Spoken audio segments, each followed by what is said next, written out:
Howdy folks, and welcome to the Bee's Knees. Today we're going to be rolling with the Strv, the tier 9, or should I say the tanks first, tier 9 premium tank.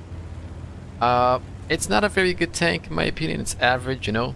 At best, the only two things saving this tank is pretty much the gun depression and the penetration. It's got the 252 penetration at tier 9 with a 390 alpha gun, so it's kind of the only thing that's saving this tank, I would say.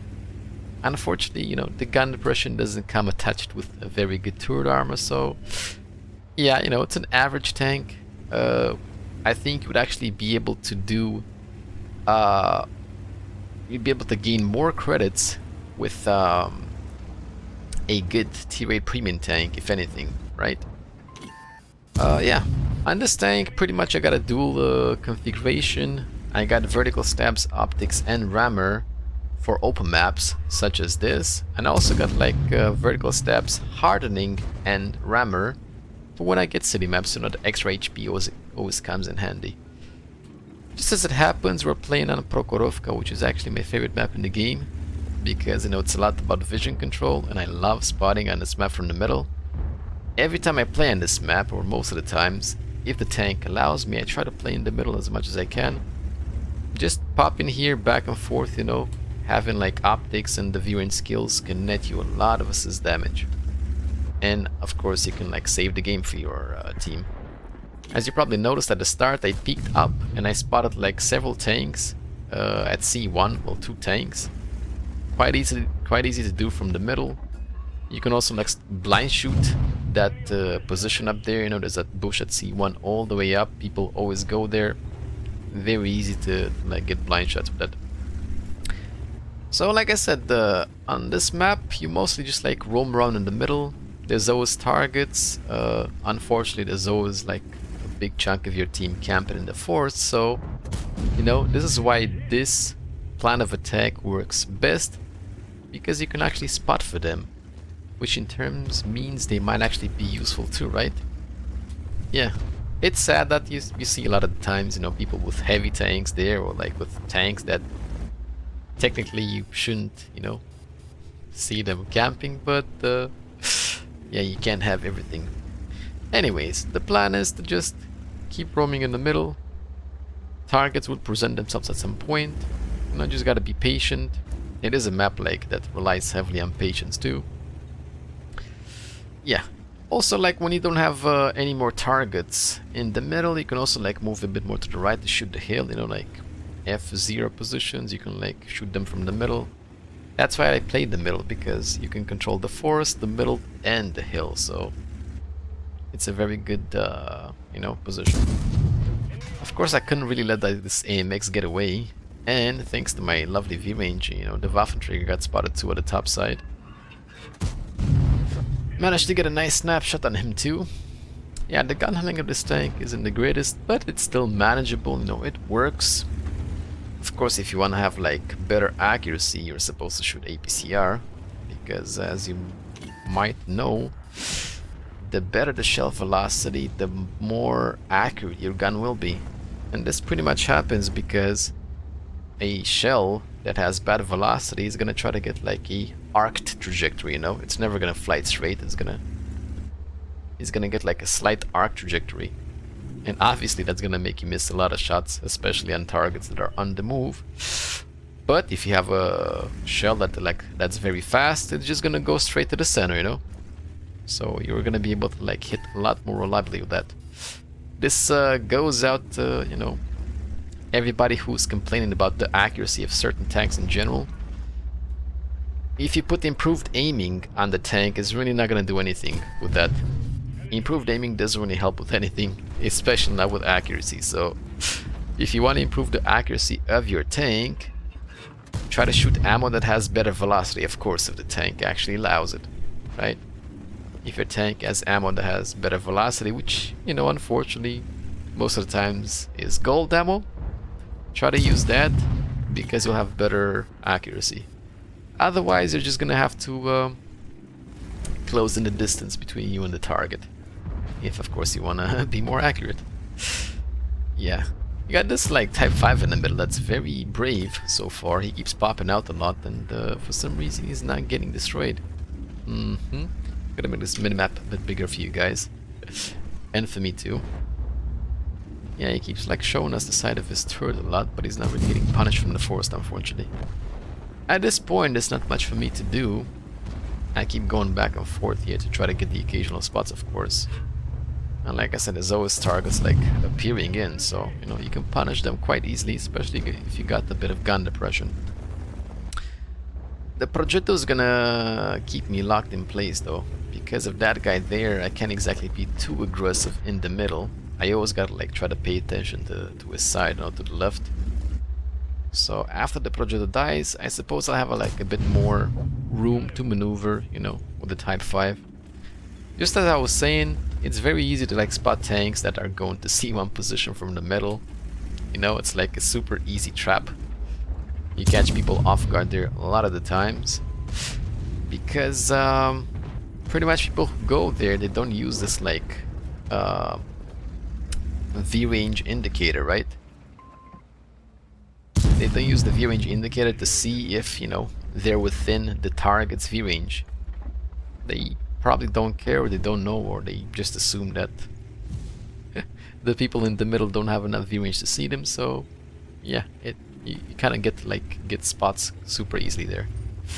Of course, if he was a, I don't know, a tank destroyer that just like stacking tons of camo and, I don't know, maybe a camo net, it's gonna be harder, but anyways, the Progetto died, so like I said, I'm gonna try to do a bit more work on the right side. I moved in and I loaded the gold ammo so I can try to take on the Type 5. I don't want to stay in front of him too much. Like, the armor of this tank is not reliable, so I just want to peek and like snapshot him if I can. That's my best bet, right? Because tier 9, tier 10 guns can pretty much go through the turret of this tank in many places, so yeah, you definitely don't want to be sitting in front of targets too much. This type though is like doing mistakes, should I say, from the start of the game. I'm actually gonna hide behind this tank now because he's looking at me, and it worked. He actually shot a dead tank. He kinda had this coming though for like quite some time now. Yeah. He keeps popping and like nobody's shooting him for some reason. Okay, I found out the hard way that actually there's a leopard in the back. He was never spotted so far, so I was kinda assuming that he's in the forest, but now I know. The thing is, if he's all the way in the back in the bush, it's gonna be very hard to spot him. But if he like goes on the rails, it's exactly just what I was saying. If he goes on the rails, I can spot him, you know. As long as you got the V-range and targets aren't in vegetation, it's super easy to get easy assist damage by having a lot of V-range, like I do with optics and V-range skills. Of course, if you pop some food, it's just a bonus. Can we finish this lovely type now? No, because we got the lowest roll possible. Yeah. What it means to like constantly do mistakes and not get punished for it, right? I think we can all agree that type outlived himself. Still getting nice spots on the leopard. I'm able to see him from all this way. And I'm getting nice shots into him. Gonna try like a nice snap in the back. Possibly it went in, it looked good to me. Yeah. At the same time, I could try to like shoot the hill, but I really don't want to turn my turret too much because I already got shot by the leopard and there's Type 5 and the VZ in front. It's kind of scary to try to turn the turret, right? I need to make sure that nobody sees me, or at least try to pop a couple of blind shots, because you know, blind shots are always good. In any case, it's kind of hard to like get shots on the hill because the enemies have like some kind of dip there, so yeah, they're kind of hold down if their tank allows it. And there's like plenty of targets to look at right now, but nothing concrete like shoot. Even though this phase is going out, then yeah, it worked. I got a nice shot into him. I'm still shooting APCR because I'm shooting from the distance, and I still haven't planned to like finish that Type 5, and standard ammo is just not gonna cut out the tank.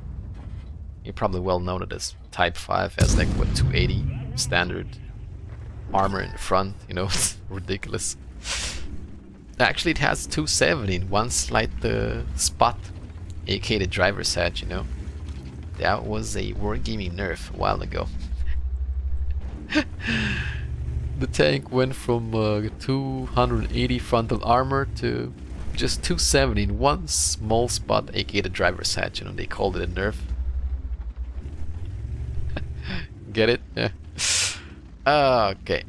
Well, the time is ticking, clock is ticking. I gotta say, it's not really like going in the favor of any team right now, because I still have most of my team in the forest, and the hill hasn't advanced. You know, it would have been very nice if the hill would have done like a daring push, just to yellow the Karn and phase up the hill. I noticed that I don't really have much to do anymore, so I'm gonna try to relocate. You know, I kind of wanna do some work towards the forest if I can, especially since our STRV advanced. What really should happen right now though is our 268 should push the forest, because there's only the Waffenträger left there, and the 268 is full HP, so you could easily push him and kill him, and that would give us like a lot of room, a lot of wiggle room, so we can kill the rest of the guys in the middle, right? Unfortunately, he's not really doing it, so yeah, I'm just dependent on him doing that. I'm getting spotted here, Waffenträger in the forest, so yeah, unless our friendly 268 moves, there's just not much room for me to do anything, right? Because I could kill the guys in the middle, but I'd just get sniped by whatever tanks they got in the forest.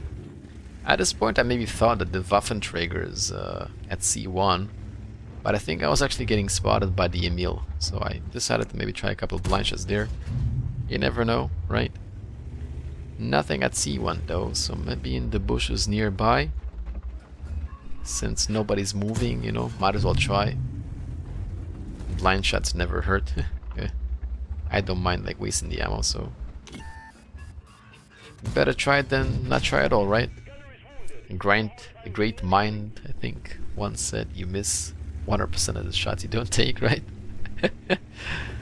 So yeah, the Waffenträger is in the forest, but not where I thought he was. So I'm gonna try to relocate a bit and see if I can shoot the hill. Yeah. I see the phase is trying to advance. I popped a little blind shot there. Unfortunately, he wasn't in front enough.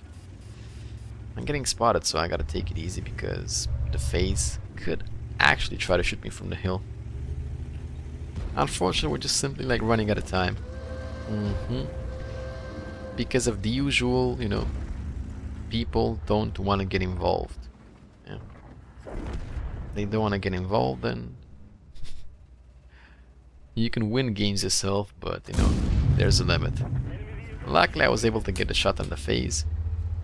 I want to try to go a bit more in to see if I can shoot the medium on the hill. Yeah. And if you notice, just now, when there's like 1 minute 30 left, our friendly 268 decides to move. I'm not even gonna talk about the tiger that's been like, I don't know, sitting in the forest, and now he decided to move. Not towards the enemy base though, unfortunately. Yeah. That 268 could have easily moved 5 minutes ago, and we could have taken the forest easily. Unfortunately, he only started moving now. And I just realized the medium that was on the hill was actually the leopard. He moved from the rails and relocated. Yeah. Well, less than 1 minute left. Not much time to do anything. Maybe I can finish this meal. Now I gotta bounce at him, unfortunately. And he actually pinned me in the turret. Wasn't expecting that from an Emil, but I did say the armor of this thing is not reliable, so what are you gonna do? There we go. They finally cleared the forest. They finally pushed in. Unfortunately, it's a bit too late, right? It's a bit too late. All I can do now is just throw a couple of blind shots here and there, just to try to, you know, increase the end result a little bit. The leopard is coming in. Let me see if I can get a kill shot into him. I did, and surprisingly to me, the TVP was actually on the hill. And the game ended in a draw. Well, a draw is still a defeat if you think about it, right? No team wins, so it's still a defeat. Very unfortunate. The game could have easily been won if our 268 would have moved 5-6 minutes earlier. We would have had plenty of like wiggle room to kill the rest of them, because like all the remaining tanks were low HP, so kind of unfortunate. It was a draw in the end, but we still got a pretty decent result. We ended up with an ace tanker, we got a high caliber medal, and we got almost 252k credits to this tank. I believe I was running some boosters, if I'm not mistaken. We managed to amass 6,324 damage, alongside with 3 kills.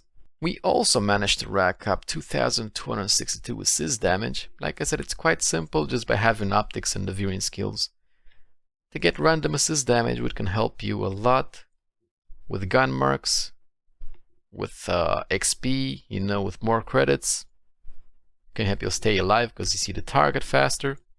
And the end result, we actually managed to get 143k credits for a 6,000 damage game.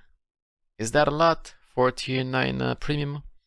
I'll let you be the judge of that if you think it's good or bad. Alrighty folks, that's pretty much the video for the day. Let me know in the comments below, how do you feel about this tank? You like it? You hate it? Do you get along with it just fine?